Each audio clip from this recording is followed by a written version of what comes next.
Shalom Bapak Ibu yang terkasih dalam nama Tuhan Yesus. Kita percaya dimanapun kita berada pada hari ini, kita semua dalam perlindungan Tuhan. Bapak Ibu, sebelum kita mengikuti ibadah streaming pada hari ini, saya ajak untuk tundukkan kepalanya dan mari kita berdoa.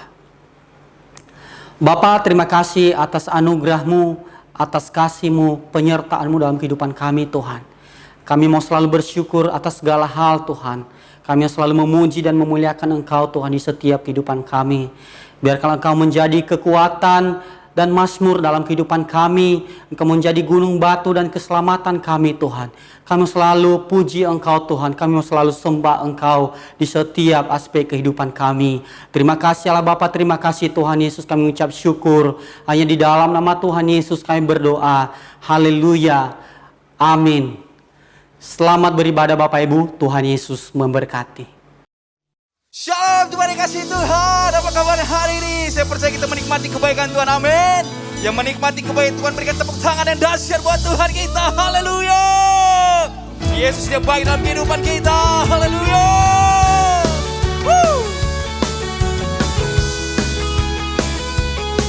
Berikan tepuk tangan yang dahsyat buat Tuhan kita. Sebab dia Tuhan yang sungguh baik. Dia Allah yang menyelamatkan setiap kita. Yang percaya katakan amin.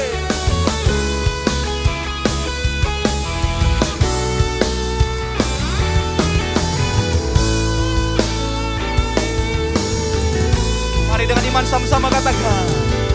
Dia mati bagiku, Dia bangkit bagiku, ya Tuhan Allah benar. Amin Tuhan, amin. Kuasa maut dikalahkan, hidupku dipulihkan, ya Tuhan Allah kemenangan. Dengan iman katakan, Dia sungguh baik, Dia sangat baik, Yesus, Dia baik bagiku. Dia sungguh baik, Dia sangat baik, Yesus, Dia baik baik. Kita percaya Roh Allah ada dalam kita, bergerak di hidup kita. Yang percaya katakan amin. Dia ada di dalamku, bergerak di hidupku, Dia Tuhan, amin. Yes, amin. Dia penuhi hatiku dengan kuasa kasih, Dia Tuhan Allah kemenangan. Yang merasakan kebaikan Tuhan katakan yes. Dia sangat baik, Yesus, Dia baik bagiku. Dia sungguh baik, Dia sangat baik, Yesus, Dia. Yang merasakan kebaikan Tuhan, berikan tepuk tangan yang dahsyat buat Tuhan kita. Yes, amin. Boleh lebih semangat lagi tepuk tangannya buat Tuhan yang baik buat kehidupan kita.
besar perkasa, penuh kemuliaan. Kau yang termanis dalam hidup kami,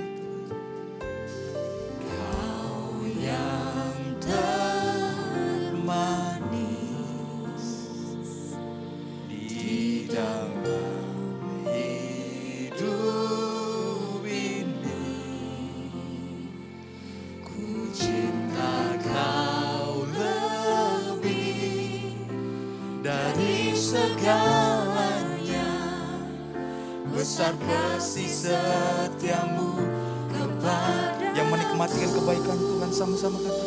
Ku sembah Kau, ya Allahku. Ku tinggikan namamu selalu. Tiada lutut tak berteluh menyembah Yesus Tuhan Boleh berikan tepuk tangan yang terbaik buat Tuhan kita. Yes, amin. Kau yang terindah dalam hidup kami. Kau yang terindah di dalam hidup ini. Tiada Allah Tuhan yang seperti Engkau, besar perkasa, penuh kemuliaan. Kau yang termanis dalam hidup kami Tuhan. Kau yang termanis di dalam hidup ini. Ku cinta Kau lebih dari segalanya. Besar kasih setiamu. Boleh sama-sama angkat tanganmu, katakan. Sembah Kau, ya Allahku. Ku tinggikan namamu selalu. Tiada lutut kan berteluh menyembah Yesus. Ku sembah Kau ya Allahku, amin. Sembah Kau ya Allahku. Ku tinggikan. Tiada lidah yang tak mengaku Engkaulah Yesus Tuhan kami. Yes, amin. Dan mengaku Engkaulah Yesus Tuhan Raja yang merasakan kebaikan Tuhan. Mari saudara semua bangkit berdiri, angkat tanganmu, katakan. Sembah Kau ya Allah, amin. Namamu selalu. Tiada lutut kan berteluh menyembah Yesus Tuhan Raja. Kami sembah Kau Tuhan.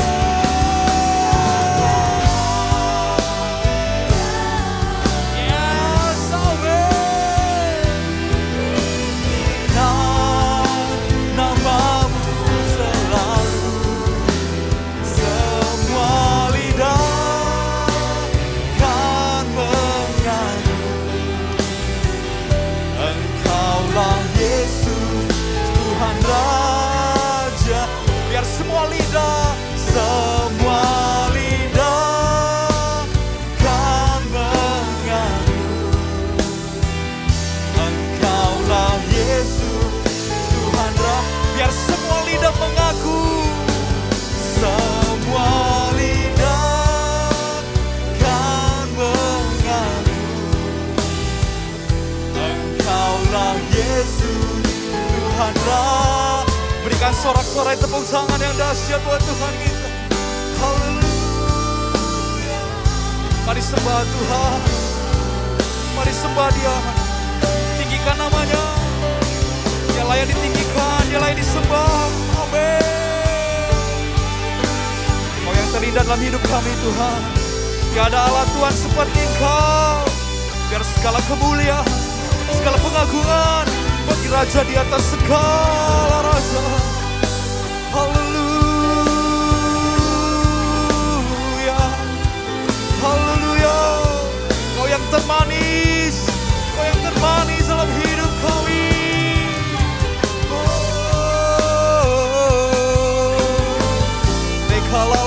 Seke. Ya, haleluya.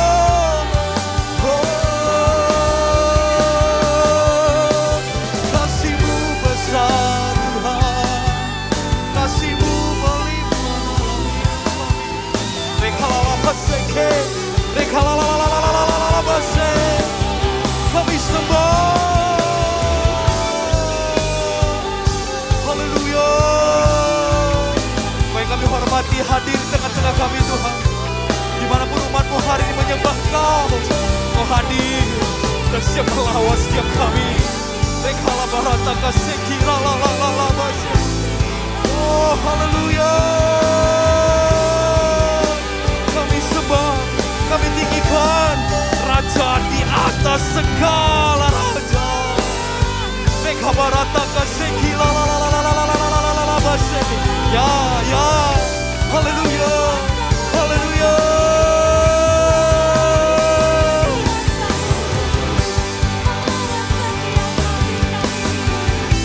Biar setiap kami menyembah Tuhan, Kau ditinggikan, Kau diagungkan Tuhan. Haleluya.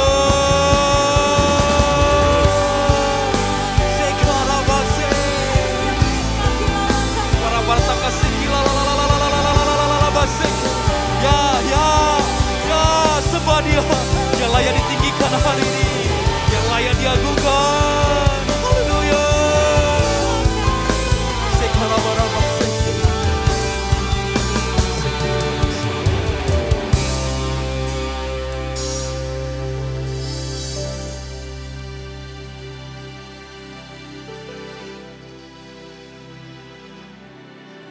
Mari jemaat Tuhan, angkat kedua tanganmu. Sama-sama katakan kepada Tuhan.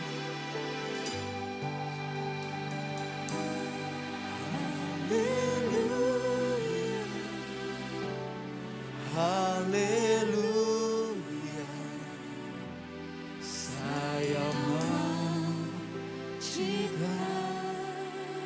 Mari katakan dengan segenap hati kepada Dia. Haleluya. Haleluya. Saya mau cinta. Dengan sungguh katakan haleluya. Haleluya. Haleluya. Saya mau cinta. Ini komitmen kami Tuhan, umat-Mu hari ini. Haleluya. Haleluya. Saya mau. Yang sungguh-sungguhnya mencintai Yesus boleh beri tepuk tangan yang terbaik buat Tuhan kita.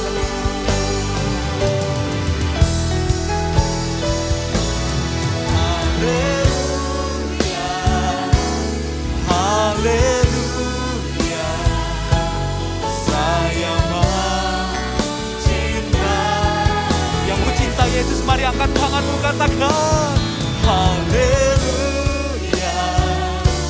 Haleluya. Saya mau cinta Yesus. Saya mau cinta Yesus. Saya mau cinta Yesus. Dengan sungguh katakan saya mau cinta Yesus. Berikan suara-suara tepuk tangan. Haleluya. Haleluya.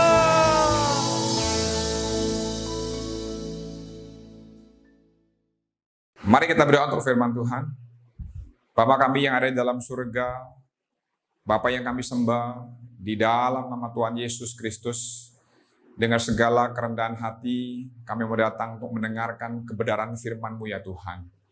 Karena kami yakin dan percaya, firman-Mu adalah sumber kekuatan, penghiburan, dan pengharapan bagi setiap langkah hidup kami.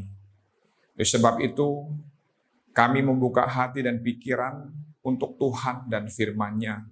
Biar Roh Kudus senantiasa menjamah, menuntun, serta memperbaharui komitmen kami, agar kami semakin hari, semakin mengerti dan memahami apa yang menjadi panggilan dan kehendak Tuhan atas hidup yang kami jalani sekarang ini.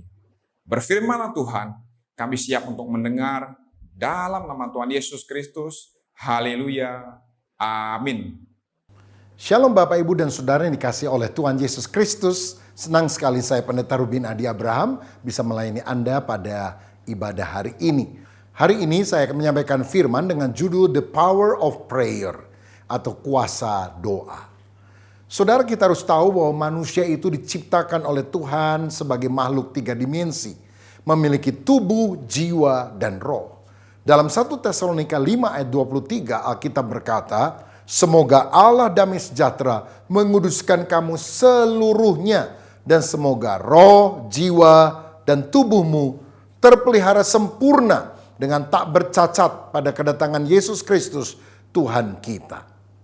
Saudara sekalian, dengan tubuh kita bisa mengenali lingkungan di sekitar kita melalui panca indera. Dengan jiwa kita bisa mengenal diri kita sendiri melalui pikiran, perasaan, dan kehendak. Tetapi melalui roh kita bisa mengenal Tuhan Sang Pencipta. Nah, Tuhan ingin roh kita itu kuat, perkasa. Karenanya kita harus memelihara dan membangun inner man, yaitu manusia batiniah. Nah, supaya kuat, tubuh itu diberi makan. Misalnya dengan capcay, puyunghai, barongsai, atau dengan sport, olahraga, mensana in corpore sano katanya.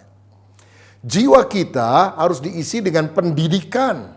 Kalau orang cuma makan tapi tidak belajar, bodoh, tentu dia tidak akan bahagia. Tetapi kita juga perlu hiburan, relax, refreshing, rekreasi. Nah pertanyaannya, kalau tubuh dikasih makan, jiwa dikasih makan, roh diberi makan apa? Banyak kali orang tubuhnya montok, rohnya rontok. Karena dia tidak pelihara, saudara. Dalam 2 Korintus 4 ayat 16 dikatakan, sebab itu kami tidak tawar hati, tetapi meskipun manusia lahiriah kami semakin merosot, namun manusia batiniah kami dibaharui dari sehari ke sehari. Manusia itu tubuhnya makin lama makin merosot. Kita lama-lama akan jadi orang top, tua, ompong, peot. Tetapi manusia batinia, manusia rohania, inner man ini harus makin perkasa di hadapan Tuhan. Di dalam Efesus 3 ayat 16 Rasul Paulus berdoa, aku berdoa supaya Ia menurut kekayaan kemuliaannya menguatkan dan meneguhkan kamu oleh rohnya di dalam batinmu. Jadi menurut ayat ini Roh Kuduslah yang menguatkan manusia batiniah atau manusia rohaniah kita. Lewat apa? Menurut hemat saya ada 2 hal yang sangat utama. Yang pertama lewat firman Tuhan.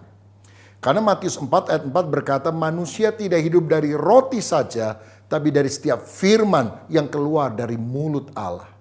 Seperti roti mengenyangkan tubuh jasmania kita, firman itu mengenangkan jiwa dan roh kita.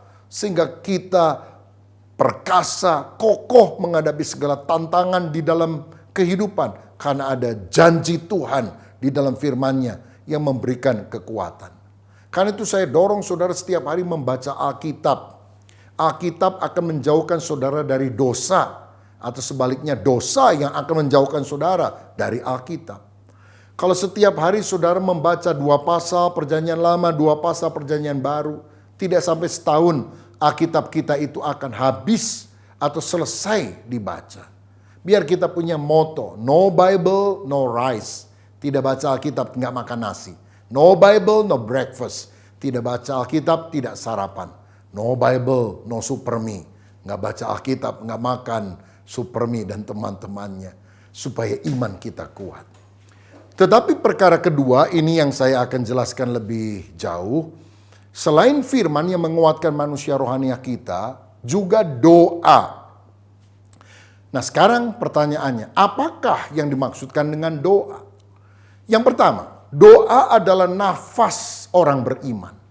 Dalam 1 Tesalonika 5 ayat 17 berkata, tetaplah berdoa. Jadi doa itu tidak boleh berkeputusan. Seperti orang bernafas terus menerus. Saudara, saya kadang pernah dengar ada orang bilang, aduh saya saking sibuknya lupa makan. Bisa. Tapi saya nggak pernah dengar ada orang bilang, waduh saya sibuk banget sampai saya lupa bernapas. Lah kalau lupa bernapas kan mati, saudara sekalian. Jadi kita harus selalu terhubung dengan Tuhan di dalam doa.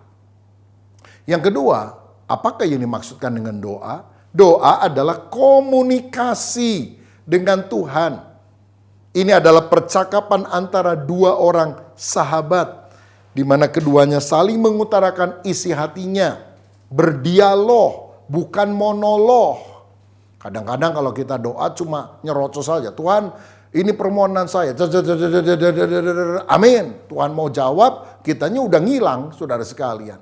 Padahal doa itu adalah dialog. Yesaya 58 ayat 9 berkata, pada waktu itulah engkau akan memanggil dan Tuhan akan menjawab. Engkau akan berteriak minta tolong dan ia akan berkata, ini aku. Nah karena itu di dalam doa, upayakan ada kesatuan hati dan pikiran. Kita mendengar suara Tuhan di hati nurani kita. Kita mendengar suara Tuhan melalui Alkitab yang kita baca. Kita tahu kehendak Tuhan. Kita menyenangkan hati Tuhan. Kita menjalin keintiman dengan Dia. Haleluya. Yang ketiga, apa yang dimaksudkan dengan doa? Doa artinya kemenyan untuk Tuhan. Wahyu 5 ayat 8 berkata, ketika ia mengambil gulungan kitab itu, tersungkurlah keempat makhluk dan ke-24 tua-tua itu di hadapan anak domba itu, masing-masing memegang satu kecapi dan satu cawan emas, penuh dengan kemenyan. Itulah doa orang-orang kudus. Jadi menurut ayat ini, doa itu ibarat dupa atau kemenyan yang berbau harum untuk kemuliaan nama Tuhan. Kalau kita sungguh memuji Tuhan, menyembah Tuhan di dalam roh dan kebenaran, itu menyukakan hati Tuhan. Karenanya doa jangan sekedar ritualitas, hanya formalitas, tapi sungguh-sungguh harus mengalir dari hati yang paling dalam. Nah, jika kita sungguh-sungguh memahami makna doa dan melakukan dengan serius dalam kehidupan kita, apa yang akan dihasilkan oleh doa? Ada 3 hal yang saya juga mau bagikan. Yang pertama, doa memberikan kemenangan atas musuh. Kalau saudara membaca Keluaran pasal 17 ayat 8-13, di sana ada peperangan antara orang Amalek melawan orang Israel. Musa pemimpin Israel berkata kepada Yosua, turunlah ke bawah ke lembah, berperanglah melawan orang Amalek, kalahkanlah mereka. Tetapi ternyata penentu kemenangan bukan Yosua dan orang Israel di bawah, tetapi Musa yang ada di atas bukit. Karena Alkitab berkata waktu dia mengangkat tangannya, mengangkat tongkatnya, maka orang Israel menang. Tapi ketika dia menurunkan tangan karena lelah, orang Israel kalah. Karenanya ditopang oleh Harun dan Hur. Tangan Musa naik terus sepanjang hari dan kemenangan Tuhan berikan. Dalam kehidupan ini ada banyak masalah, masalah keluarga, masalah ekonomi, masalah pekerjaan, masalah sakit penyakit. Tapi ada satu senjata yang Tuhan berikan untuk kita bisa mengatasi semua masalah pergumulan dalam hidup kita, yaitu doa. Doa orang yang benar bila dengan yakin didoakan sangat besar kuasanya. Saudara, kalau engkau hari-hari ini menghadapi kesulitan, berdoa dengan segenap hati. Tuhan tidak jauh, Dia hanya sejauh doa. Dia sudah lama menanti engkau mengucapkan permohonan minta tolong dengan sungguh-sungguh dari hati yang terdalam. Kapan terakhir kali engkau berdoa dengan serius, bahkan sambil menangis di hadapan Tuhan? Tuhan, tolonglah aku.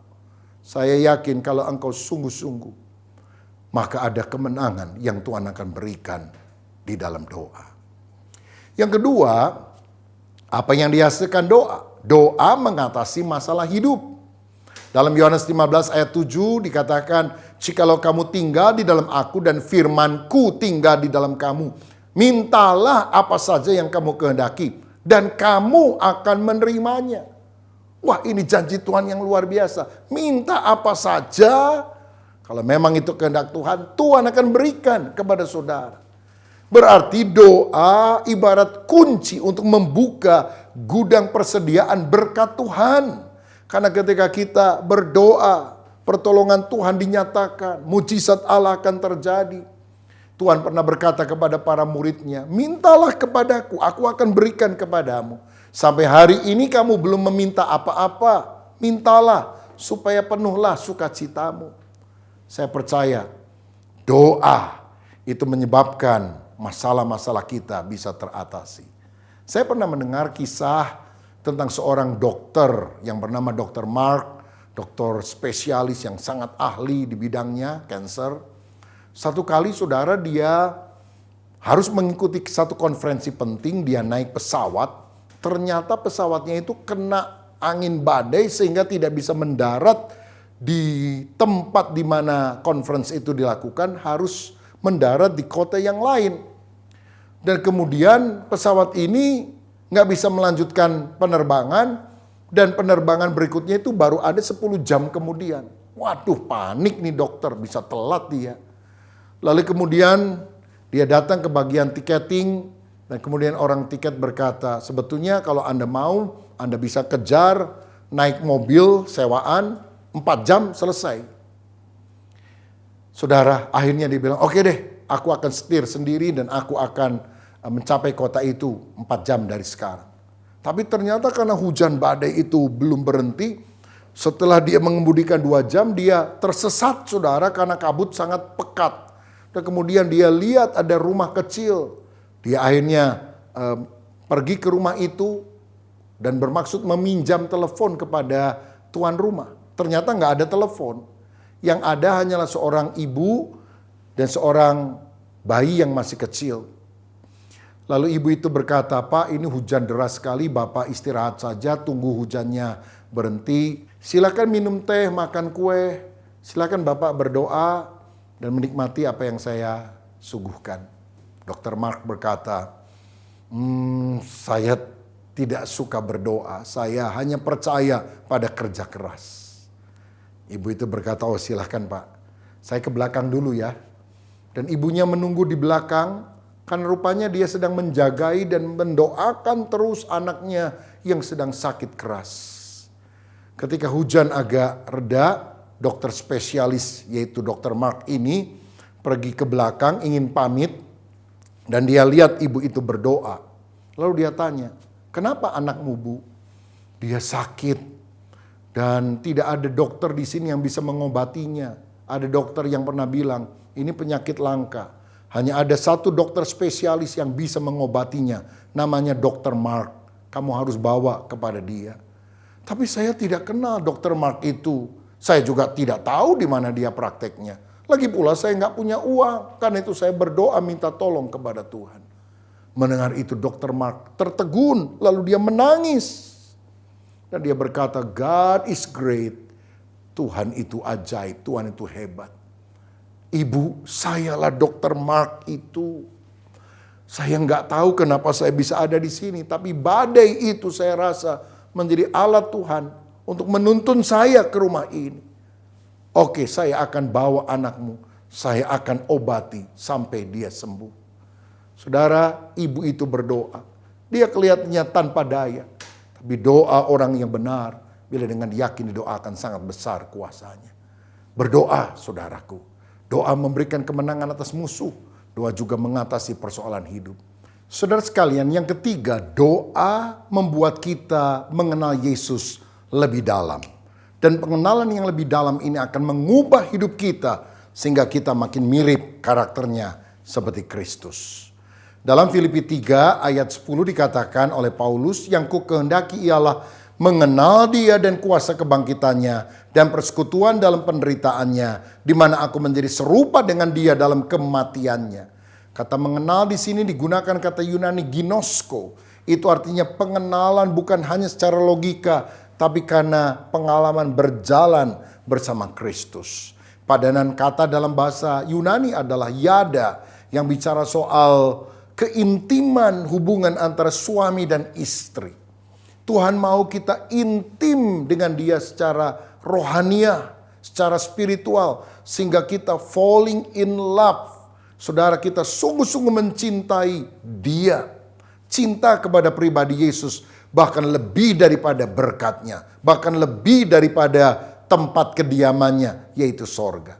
Banyak orang ingin selamat supaya dia tidak masuk neraka, tapi masuk sorga. Ya, sorga tempat yang indah tentunya. Jalan dari emas, pintu gerbang dari mutiara, tembok dari batu permata. Tapi bukankah yang paling penting di sorga adalah kehadiran pribadi Yesus itu sendiri?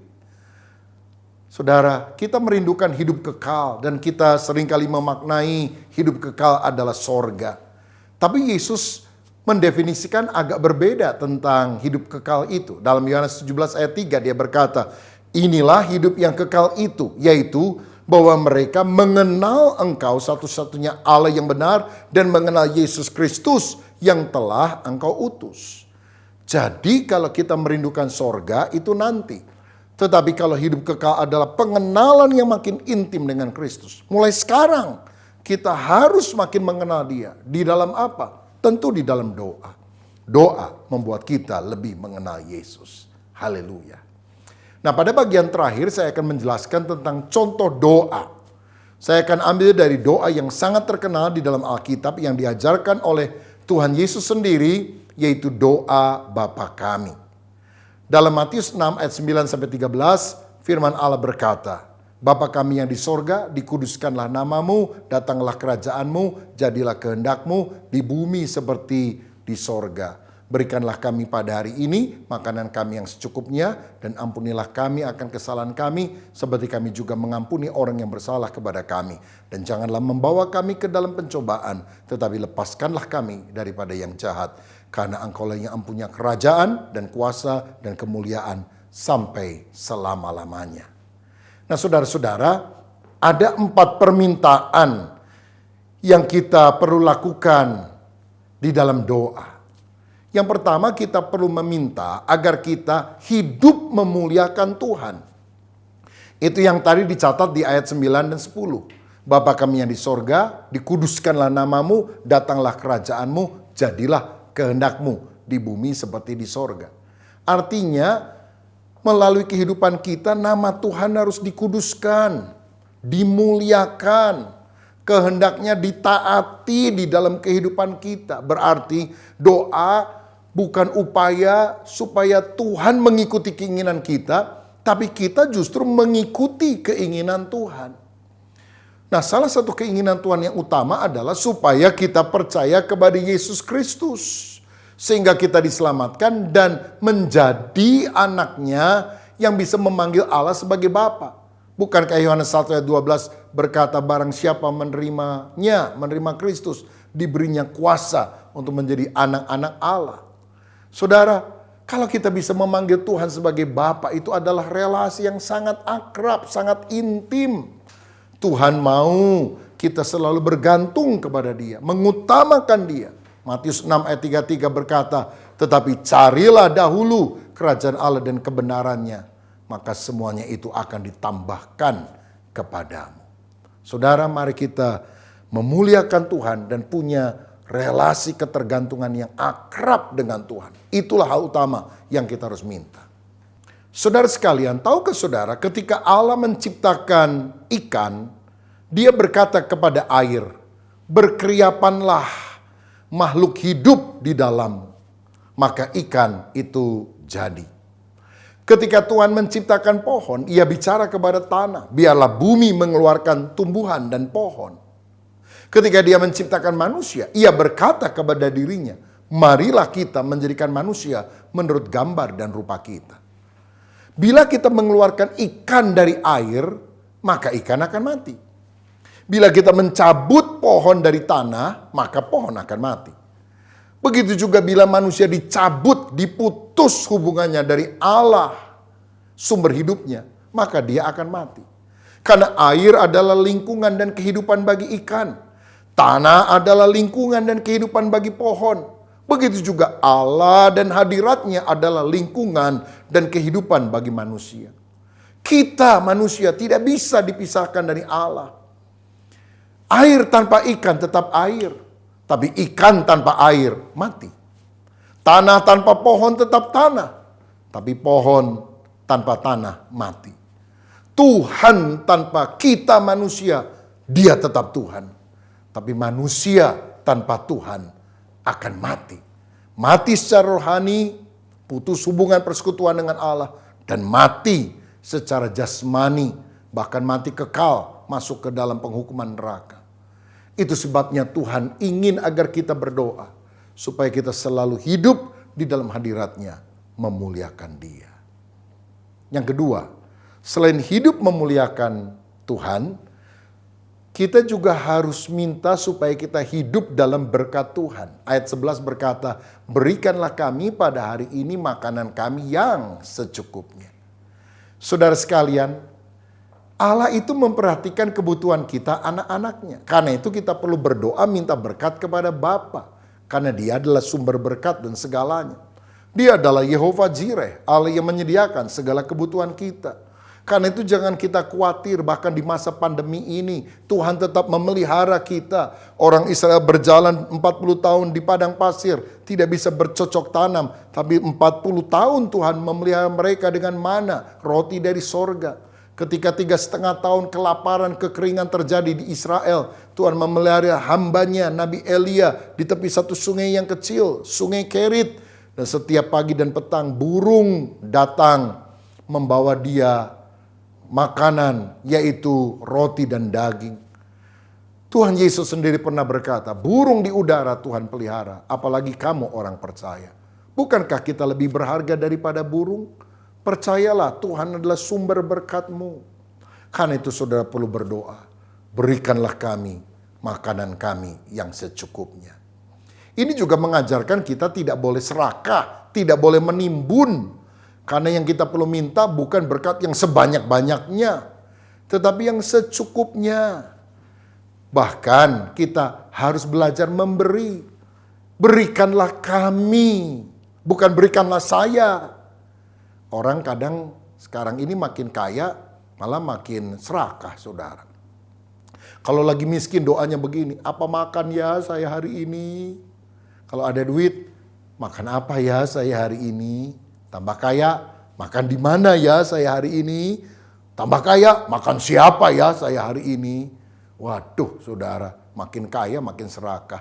Tapi Tuhan mengajar kita, berikanlah kami. Yang perlu makan bukan cuma saya, tapi kami, artinya ada orang lain yang harus saya berkati juga. Saudara, itulah doa supaya kita memiliki kehidupan yang melimpah. Orang yang melimpah bukan berarti punya rumah 5, punya mobil 10. Tapi orang yang limpah itu merasa cukup atas berkat Tuhan dan suka memberi orang lain. Perhatikan keluargamu yang berkekurangan. Perhatikan temanmu orang lain yang mengalami kesusahan atau bahkan sakit penyakit hari-hari ini. Dan belajar membantu mereka. Sekecil apapun bantuan saudara, itu adalah bagian dari mewujudkan doa Yesus. Supaya kita bisa jadi berkat bagi banyak orang. Di dalam doa kita perlu minta supaya kita hidup dalam pengampunan. Karena firman-Nya tadi di ayat 12 berkata, dan ampunilah kami akan kesalahan kami, seperti kami juga mengampuni orang yang bersalah kepada kami. Saudara, kita harus mengampuni orang lain. Karena Allah lah yang pertama-tama telah mengampuni kita. Dalam Matius 18, Tuhan pernah memberikan sebuah perumpamaan. Ada seorang hamba yang punya hutang 10.000 talenta kepada raja dan gak bisa bayar. Tapi karena raja itu sangat mengasihi umatnya, maka dia menganggap hutang itu lunas, saudara. Pada 10.000 talenta itu jumlah yang sangat besar. Karena zaman itu Upah orang kerja sehari 1 dinar. Jadi kalau setahun, kan ada hari liburnya, katakan upahnya cuma 300 dinar setahun. Kalau dia hutang 10.000 talenta, 1 talenta itu 6.000 dinar. Kali 10.000, 60 juta dinar. Jadi 60 juta dinar dibagi 300 dinar, artinya itu masa kerja orang 200.000 tahun. Saudara mesti kerja di 200.000 tahun, baru bisa melunaskan hutangmu. Kenapa Tuhan pakai contoh yang seperti ini? Karena dia ingin menunjukkan hutang dosamu itu tidak mungkin dibayar. Karena nggak mungkin kan ada orang yang bisa hidup 200.000 tahun. Tapi karena kasih karunia, maka seluruh hutang dosa kita diampuni ketika kita percaya kepada Yesus. Tapi itu hamba kurang ajar, saudara. Ketika dia dibebaskan dari hutang yang begitu besar, dia cekek temannya yang utang sama dia 400 dinar. Upah orang kerja paling 4 bulan. Dia dibebaskan dari hutang 200.000 tahun. Dia cekek masukkan penjara orang yang utangnya cuma 4 bulan. Sehingga ketika raja mendengar itu, dia menjadi murka dan menyuruh Agojo menyiksa dia. Tuhan mau kita hidup di dalam pengampunan. Dan saya percaya kalau kita sungguh-sungguh berdoa, doa melenyapkan kepahitan dan mengalirkan kasih kepada orang yang kita doakan. Orang yang membenci, dendam kepada orang lain tidak akan tentram. Sakit hati terus. Dan siapa yang rugi? Saudara yang rugi. Ampunilah orang yang bersalah kepadamu. Pengampunan adalah hadiah terbaik yang kau bisa berikan kepada dirimu sendiri. Bukan kepada orang lain. Sebab ketika engkau mengampuni orang lain, justru dirimu yang akan dibebaskan dari segala kepahitan, kegeraman, dendam. Dan kau akan mengalami kebahagiaan panjang umur. Di dunia ini ada 3 konsep hidup. Yang pertama konsep hidup iblis. Balas yang jahat dengan jahat, balas yang baik juga dengan yang jahat. Jadi kalau ada orang teman saudara baik sama saudara, saudara jahatin dia, setan itu namanya. Yang kedua konsep hidup manusia. Balas yang baik dengan baik, balas yang jahat dengan jahat. Kamu kok jahat sama dia? Dia juga jahat sama saya. Kok sama dia kamu baik? Oh dia juga baik sama saya. Itu manusia. Take and give. Tapi ada konsep hidup ketiga dan ini yang paling luhur. Konsep hidup Allah. Jangan kamu kalah terhadap kejahatan. Tapi kalahkanlah kejahatan dengan kebaikan.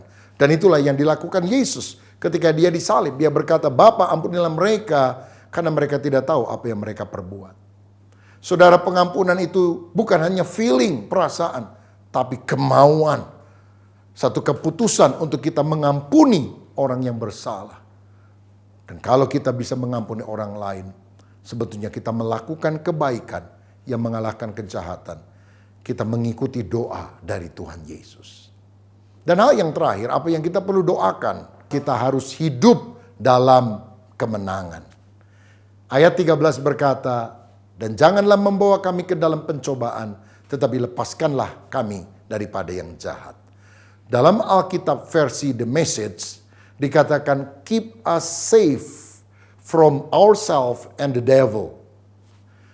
Biarlah kami selamat, dilindungi dari diri kami sendiri dan juga dari setan. Rupanya saudara-saudara, kita ini harus mengatasi godaan dari luar, yaitu dari iblis, dari dunia, dan terutama godaan dari dalam, hawa nafsu daging dari diri kita sendiri. Karena menurut Efesus 2 ayat 1-3 ada 3 musuh rohani yang harus kita kalahkan. Yang pertama penguasa kerajaan angkasa yaitu setan. Yang kedua jalan dunia yaitu lingkungan kafir yang nilai-nilainya berbeda dengan firman. Dan yang ketiga hawa nafsu daging yaitu kemauan diri sendiri yang tidak tunduk kepada kehendak Allah. Dan dalam 1 Yohanes 2 ayat 16-17, hawa nafsu daging itu dijabarkan juga di dalam 3 hal. Yang pertama adalah keinginan daging. Yang kedua keinginan mata. Dan yang ketiga adalah keangkuhan hidup. Contohnya Yesus pernah digoda dalam 3 hal ini. Keinginan daging. Setelah puasa setan berkata, ubah batu jadi roti. Tapi Tuhan mengalahkan godaan iblis dengan kalimat apa? Ada tertulis, manusia tidak hidup dari roti saja, tapi dari setiap firman yang keluar dari mulut Allah. Yang kedua, godaan keinginan mata. Setan menunjukkan seluruh harta dunia. Aku akan berikan kepadamu asal engkau sujud menyembah aku.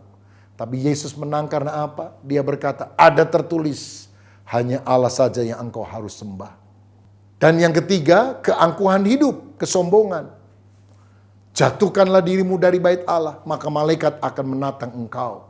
Dan orang akan kagum ketika engkau lompat tapi tidak mati. Dan orang akan teriak, Superman. Tapi Yesus berkata apa? Ada tertulis, jangan engkau mencobai Tuhan Allahmu. Jadi hidup kita ini harus penuh dengan firman. Sehingga ketika ada godaan, itu orang jelek-jelekin kamu, hajar dia. Kita bilang, ada tertulis. Tapi kita mesti tahu apa yang tertulis. Kalau kita nggak tahu, ada tertulis, cuma gitu doang. Lalu saya tanya, apa yang tertulis? Kita bingung. Digetok sama setan, saudara. Tapi kalau kita bilang, ada tertulis, kasihilah musuhmu, berdoalah untuk orang yang menganiaya kamu, setannya kabur. Karena itu, mari kita berdoa setiap hari, minta diberi kekuatan oleh Tuhan. Karena kita mengenal firman. Jadi, supaya manusia roh kita kuat, kita harus kasih makan firman, tapi juga doa.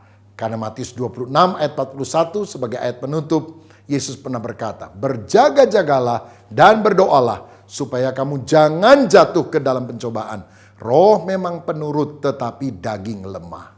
Bagaimana kita bisa menang atas godaan hawa nafsu daging supaya roh kita kuat dan mengatasi segala godaan? Berjaga dan berdoa. Saudaraku, ini dorongan saya. Mulai hari ini, mari kita lebih banyak gunakan waktu untuk berdoa. Begitu saudara bangun pagi, sebelum melakukan aktivitas apapun, pujilah Tuhan. Nyanyikan lagu rohani. Saudara mungkin bisa setel lagu rohani dari YouTube, dari CD. Lalu saudara ikut menyanyikan, menyembah Tuhan. Lalu berdoa. Ucapkan doa Bapa kami. Ucapkan doa lain dari hatimu yang terdalam. Minta perlindungan Tuhan dari si jahat. Minta berkat Tuhan. Minta hati yang bersih sehingga bisa mengampuni orang lain. Dan terutama minta hidup kita dipakai untuk memuliakan Tuhan. Tuhan Yesus kiranya memberkati kita semua. Mari kita berdoa. Bapa Sorgawi, terima kasih untuk firman-Mu. Biar kami memiliki inner man, manusia batinia, manusia rohani yang kuat. Melalui firman yang selalu kami baca dan terutama juga melalui doa yang kami panjatkan. Kami tahu doa adalah percakapan, komunikasi antara kami dengan Engkau. Doa memberikan kemenangan bagi kami, membuat kami lebih akrab dengan Tuhan. Dan biarlah melalui doa hidup kami memuliakan Tuhan. Hidup kami diberkati oleh Tuhan. Hidup kami penuh dengan kasih dan menyalurkan pengampunan kepada orang lain. Dan hidup kami selalu berkemenangan atas si jahat. Berkat-Mu atas seluruh anak-anak-Mu yang menerima firman Tuhan ini. Di dalam nama Tuhan Yesus Kristus. Haleluya. Amin. Tuhan Yesus memberkati. Amin.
Shalom jemaat yang dikasih Tuhan. Saya percaya kita semua menikmati berkat Tuhan sepanjang ibadah kita hari ini. Baik dari pujian penyembahan dan juga kebenaran firman Tuhan disampaikan buat setiap kita. Sebentar kita teduhkan hati kita bersatu di dalam doa. Kami ucap syukur Tuhan buat semua kebaikan dan anugerah-Mu. Terima kasih buat ibadah kami bisa lalui hari ini, semua karena anugerah Tuhan. Memberkati setiap hamba-hamba-Mu yang mengambil bagian dalam pelayanan untuk memberkati, untuk menolong mereka, memampukan mereka menikmati perjalanan kehidupan bersama Tuhan. Berdoa juga secara khusus buat pemimpin rohani kami, buat Om Julius, Pak Rubin, Pak Suito, Om Sur, kami serahkan mereka dalam tangan Tuhan. Biar penyertaan dan kasih setia Tuhan memampukan mereka memimpin setiap kami umat Tuhan untuk tetap teguh dan percaya hanya kepada Tuhan. Berdoa secara sungguh buat jemaat Tuhan yang hari-hari ini Tuhan mengalami kesulitan, Tuhan berikan kekuatan, iman yang teguh, sebab pengharapan kami hanya di dalam Tuhan. Berdoa juga Tuhan secara khusus buat pemimpin bangsa negara kami, berikan hikmat, kekuatan yang datangnya daripada Tuhan untuk menghadapi tantangan kehidupan sepanjang hari ini, biar Tuhan menolong dan memampukan. Dan sebentar kami akan menerima berkat daripada Tuhan untuk menolong dan memampukan dan menikmati berkat-berkat Tuhan. Di dalam nama Tuhan Yesus kami berdoa. Saudara, saya percaya kita semua diberkati pada ibadah online kita pada hari ini. Dan sebelum kita akhiri, mari saudara angkat tanganmu dan terimalah berkat Tuhan. Biar berkat daripada Allah Bapa, kasih dan karunia yang ada di dalam Yesus Kristus Tuhan kita, persekutuan dan penghiburan Roh yang Kudus, biar itu menyertai setiap kita, setiap saudara dan saya, dimanapun juga kita berada. Berkat ini akan sampai kepada kita semua. Kita percaya, kita imani di dalam nama Tuhan Yesus Kristus. Haleluya, puji Tuhan. Amin. Saudara, biar berkat ini menyertai kehidupan kita di masa-masa yang akan datang. Tuhan memberkati kita semua. Salam sehati.